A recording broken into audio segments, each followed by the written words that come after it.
नमस्कार बंधुरा, आमी ओली लाइफे तली चैनेले सबाइके स्वागत। इलिश माछ खेते पछंद करें ना किंबा भालोबासेन ना एरकम बांगाली मने हय खूब कमई आछे। तो आमार आजकेर रेसिपि इलिश भापा। इलिश भापार এই রেসিপিটা আমি আজ মাইক্রো ওভেনে করে দেখাবো। তো আপনারা চাইলে কড়াইতে জল গরম করেও করতে পারেন। তাহলে আসুন দেখে নেওয়া যাক আমি ইলিশ ভাপা কিভাবে করি। এই যে দেখুন, এখানে ইলিশ মাছটা আমি খুব ভালো করে ধুইয়ে সাজিয়ে রেখেছি। তো আমার ইলিশ মাছের সাজানোটা কেমন হয়েছে সেটা কিন্তু অবশ্যই একটা কমেন্ট করে বলবেন। আর এরপর আমি মিক্সিং জারে একটা মশলা বানিয়ে নেব। তো এর মধ্যে আমি দিয়ে দিলাম সাদা সর্ষে 1 টিস্পুন আর কালো সর্ষে 1 টিস্পুন, নুন হাফ চামচ আর 6-7টা কাজু ওর মধ্যে দিয়ে আগে শুকনো আমি গুঁড়িয়ে নেব। শুকনো গুঁড়িয়ে নিলে মশলাটা খুব ভালো পেস্ট হয়। এরপর আমি এতে 4টে কাঁচা লঙ্কা আর হাফ টিস্পুন মতন সর্ষের তেল অ্যাড করে দিলাম। আর এর মধ্যে আমি দেব 2 চামচ পোস্ত গুঁড়ো করে রেখেছিলাম, সেই পোস্তর গুঁড়ো 2 চামচ অ্যাড করে দিলাম। আপনারা চাইলে নারকেলও দিতে পারেন, কিন্তু নারকেলটা যেহেতু আমাদের হজমের প্রবলেম হয় সেই কারণে আমি নারকেল দিই না। আমি নারকেলের পরিবর্তে পোস্ত দিই। আর ওতে সামান্য পরিমাণে একটু জলও অ্যাড করে খুব মিহি একটা পেস্ট আমি করে নিলাম। এদিকে মাছগুলোকে আমি পরিমাণ মতন নুন অ্যাড করে দিলাম। এরপর আমি পরিমাণ মতন হলুদও অ্যাড করে দিলাম। আর 1 টিস্পুন সর্ষের তেল ওতে অ্যাড করে দিলাম। সর্ষের তেলটা দিলে কিন্তু মাছের স্বাদটা দ্বিগুণ বেড়ে যায় বলে আমার মনে হয়। তো এরপর আমি মাছের মধ্যে খুব ভালো করে নুন, হলুদ আর তেলটা মাখিয়ে নিচ্ছি।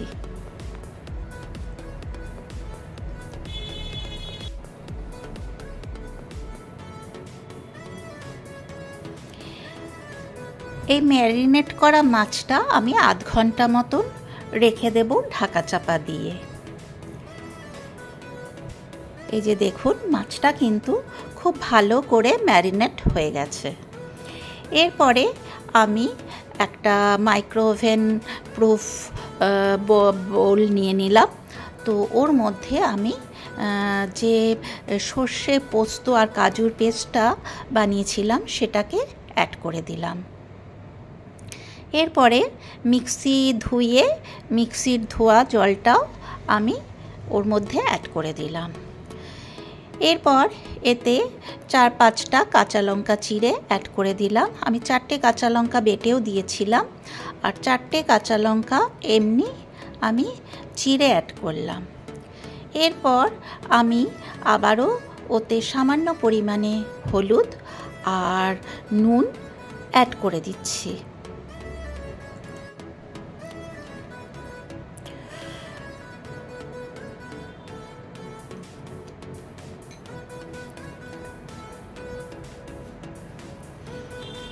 এরপর হাফ টিস্পুন মতন চিনিও অ্যাড করলাম, যেহেতু সর্ষে দিয়েছি যাতে একটু তিতকুটি না হয় সেই কারণে হাফ চামচের থেকেও কম আমি চিনি অ্যাড করেছি। আপনারা চাইলে ওটাকে অ্যাভয়েড করতে পারেন। এরপর আমি হাফ টিস্পুন আবারও সর্ষের তেল অ্যাড করে খুব ভালো করে মশলাটাকে নাড়িয়ে নিচ্ছি।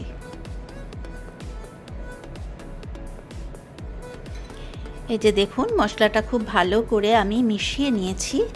এরপরে আমি ম্যারিনেট করা মাছ, ওখান থেকে আমি 6 পিস মাছ ভাপে করব।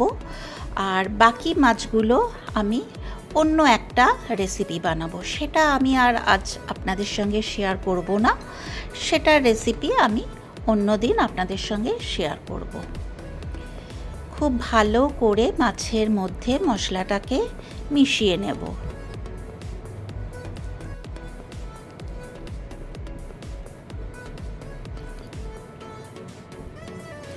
খুব ধীরে ধীরে হালকা হাতে আমাকে মাছগুলো মশলার সাথে মিশিয়ে নিতে হবে।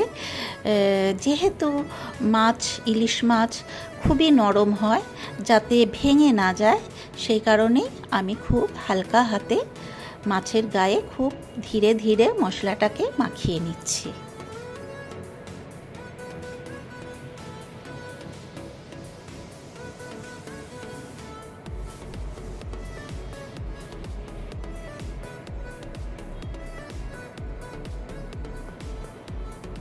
এই যে দেখুন, খুব ভালো করে আমার মাছের মধ্যে মশলা মাখানো হয়ে গেছে। এরপর আমি ঢাকা চাপা দিয়ে দেব।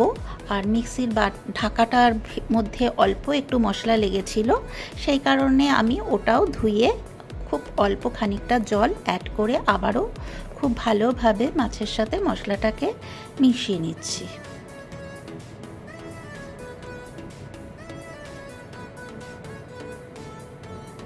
এরপরে আমি আবারও 3টে কাঁচা লঙ্কা আর 2 টিস্পুন সর্ষের তেল অ্যাড করে দিলাম। এরপর আমি ওটাকে ঢাকা চাপা দিয়ে মাইক্রোওভেনে ঢুকিয়ে দেব। 4 মিনিটেই কিন্তু আমার এই ইলিশ ভাপা তৈরি হয়ে যাবে খুব সুন্দরভাবে। আপনাদের কাছে যদি মাইক্রোওভেন না থাকে তাহলে আপনারা কড়াইতে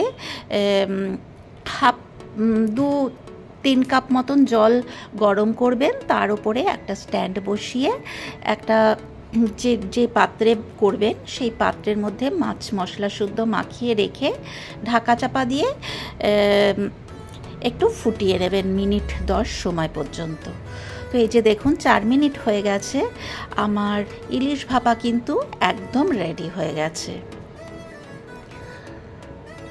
তো আমি এবারে মাইক্রোওভেন থেকে মাছটাকে নাবিয়ে নেব। এই যে দেখুন নাবিয়ে নিয়েছি। এই যে দেখুন খুব সুন্দর কিন্তু ইলিশ ভাপা রেডি হয়ে গেছে। তো আমি আবারও ওপরের যে মাছ দুটো আছে সেই মাছ দুটোকে একটু তলা থেকে মশলা তুলে মাখিয়ে নেব। যেহেতু এর গায়ে ভালোভাবে মশলা লাগেনি, আমার বাটিটা আরেকটু যদি ছড়ানো হতো তাহলে খুব ভালোভাবে মশলাটা সব মাছের গায়ে লাগতো। সেই কারণে আমি মাছগুলোকে খুব হালকা হাতে একটু নাড়াচাড়া করে নিয়ে তারপরে নিচের মাছগুলোকে ওপরে তুলে ওপরের মাছ দুটোকে নিচে দিয়ে আবারও 30 সেকেন্ড মতন আমি একটু মাইক্রোওভেনে কুক করে নেব। তাহলেই কিন্তু আমার ইলিশ ভাপা একদম রেডি হয়ে যাবে। এইভাবেও আপনারা খেতে পারেন। আমার মাছ অলরেডি তৈরি হয়ে গেছে। তো কেমন হয়েছে আমার আজকের এই ইলিশ ভাপার রেসিপি অতি অবশ্যই কিন্তু একটা লাইক শেয়ার কমেন্ট করতে ভুলবেন না। আর কে কে আমার মতন এই রকম ইলিশ ভাপা গরম ভাতে খেতে ভালোবাসেন অতি অবশ্যই একটা কমেন্ট করে জানাবেন। তো আমার এই রেসিপিটা আপনাদের কেমন লাগলো, যদি ভালো লাগে অতি অবশ্যই যারা আমার চ্যানেলে এখনও পর্যন্ত সাবস্ক্রাইব করেননি তাদেরকে আমার চ্যানেল সাবস্ক্রাইব করার জন্য অনুরোধ রইল। আর পাশে যে বেল বাটনটা আছে সেটাতে প্রেস করে দেবেন, তাহলেই আমি নিত্য নতুন যা যা ভিডিও শেয়ার করব সেগুলোর নোটিফিকেশান আপনাদের কাছে পৌঁছে যাবে। তাহলে আজ এই পর্যন্ত। এরপর আমি হাজির হব অন্য কোনো দিন অন্য কোনো নতুন ভিডিও নিয়ে। আপনারা সবাই সুস্থ ও ভালো থাকবেন। ধন্যবাদ।